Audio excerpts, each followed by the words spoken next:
गांव के बाहर एक पुराना खंडहर जैसा घर था। कहते हैं वहां रहने वाली बूढ़ी दादी चुड़ैल थी।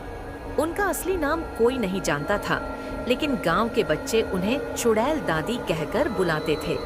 रात के समय उस घर से अजीब अजीब आवाजें आती थीं, जैसे किसी के रोने या हंसने की। गांव के बुजुर्गों का कहना था कि दादी पहले एक साधारण महिला थीं। उनकी जिंदगी सुखद थी, लेकिन उनके बेटे और बहू ने उन्हें धोखा देकर घर से निकाल दिया। दुखी और क्रोधित होकर दादी ने जंगल की तरफ रुख किया, जहां उन्हें किसी अज्ञात ताकत से शक्ति मिल गई। उसके बाद वो चुड़ैल बन गई। एक रात गांव का लड़का रवि अपनी हिम्मत दिखाने के लिए उस खंडहर में गया।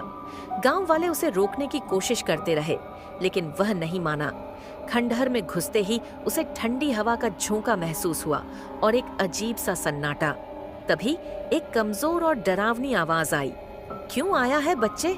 रवि ने कांपते हुए जवाब दिया, मैं देखना चाहता था कि आप सच में चुड़ैल हैं या नहीं। तभी दादी प्रकट हुई। उनका चेहरा झुर्रियों से भरा था और उनकी आंखें जलती हुई अंगारों जैसी दिख रही थीं। दादी ने कहा, मैं चुड़ैल नहीं थी, लेकिन लोगों के विश्वास और अन्याय ने मुझे ऐसा बना दिया।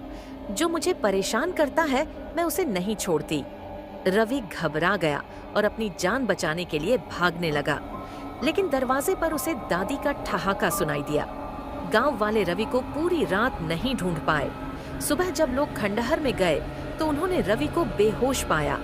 वह बार बार सिर्फ यही कहता, दादी चुड़ैल है, दादी चुड़ैल है। इसके बाद किसी ने उस खंडहर की तरफ रुख नहीं किया।